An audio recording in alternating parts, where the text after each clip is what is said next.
Assalamualaikum warahmatullahi wabarakatuh. Alhamdulillah, jumpa lagi dengan Bapak, yaitu pada mata pelajaran Bahasa Arab untuk kelas 9.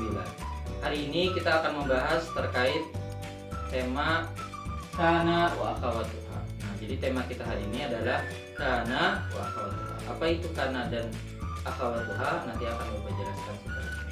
Tapi sebelum memulai pelajaran, hayya nabda hadhihi dirasah fi hadzal yaum bi qiraati basmalah. Bismillahirrahmanirrahim.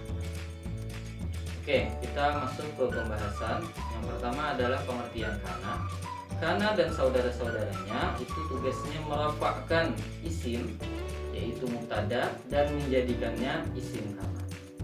Oke, Bapak ulang ya. Di situ ada kata isim. Apa itu isim? Isim di dalam bahasa Arab, sedangkan dalam bahasa Indonesia disebut kata benda. Jadi kata benda di dalam bahasa Arab itu ada ciri-cirinya ya. Yang pertama ada alif lam. Contoh al-kitabu, al-madrasatu, al-faslu. Nah, pokoknya semua kata yang ada alif lam itu adalah isim. Kemudian yang kedua, ciri keduanya adalah tanwin. Contoh kitabun, madrasatun, faslun. Kemudian ciri yang ketiga adalah nama orang atau nama tempat. Misal Ahmad, Aisyah, Fatimah. Nah, itu adalah ciri-ciri isim. Oke, kita kembali.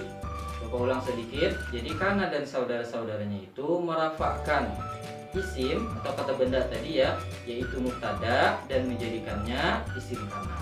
Kemudian dia juga menasabkan khabar dan menjadikannya khabar kana.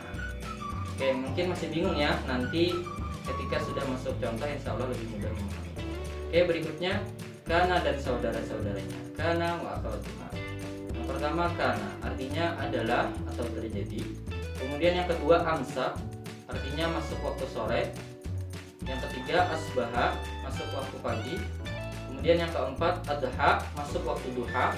Kemudian yang kelima bata, semalaman.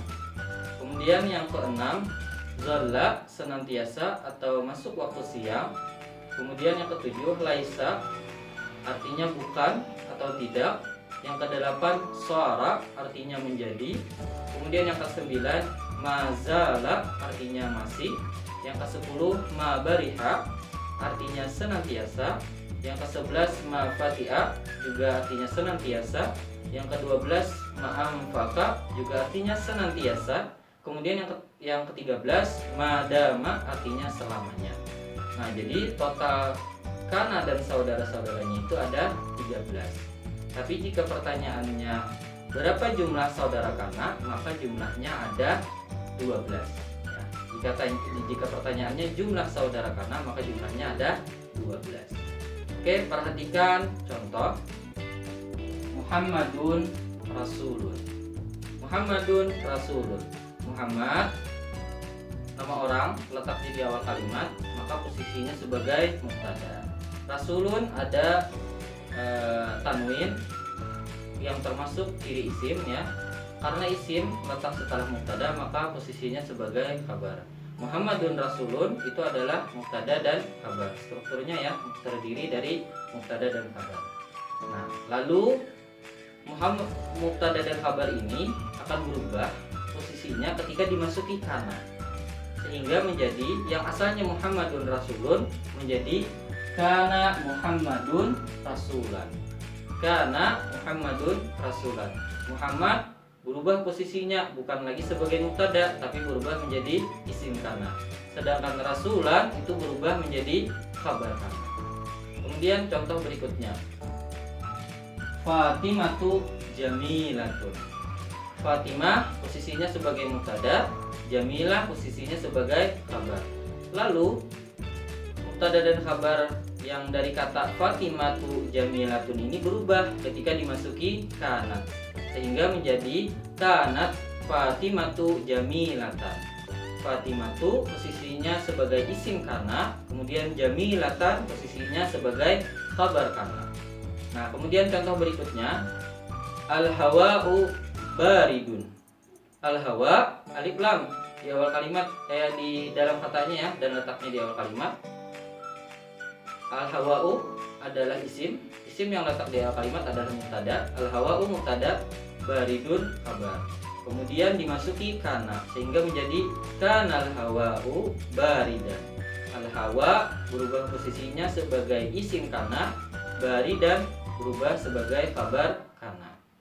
Oke, berikutnya contoh ini yang untuk dua orang. Ahmad wa Ali tilmidani. Ahmad wa Ali tilmidani. Ahmad wa Ali ini posisinya sebagai mubtada, kemudian tilmidani posisinya sebagai khabar. Lalu dimasuki kana sehingga berubah menjadi kana Ahmad wa Ali tilmidaini. Ahmad wa Ali posisinya sebagai isim kana, tilmidaini posisinya sebagai khabar kana. Nah, yang asalnya tilmidani berubah menjadi tilmizaini. Terus yang contoh untuk jamak, at-talamizu mujtahiduna. At-talamizu mujtahiduna. At-talamizu mubtada, mujtahiduna khabar. Lalu dimasuki kanu sehingga berubah menjadi kanu talamizu mujtahidina. At-talamizunya berubah menjadi isim kana, mujtahidina berubah menjadi khabar kana. Nah, itulah bagaimana cara membuat mubtada dan khabar ketika dimasuki kana dan saudara-saudaranya. Nah, mungkin itu saja penjelasan Bapak hari ini. Semoga dapat dipahami. Nanti jika bingung bisa tanyakan langsung ke Bapak ya. Baik, syukran ala ihtimamikum. Terima kasih atas perhatian kalian. Hayya naftatim hadhihi dirasa fi hadzal yaum bi qiraati hamdalah. Alhamdulillahirabbil alamin. Wassalamualaikum warahmatullahi wabarakatuh.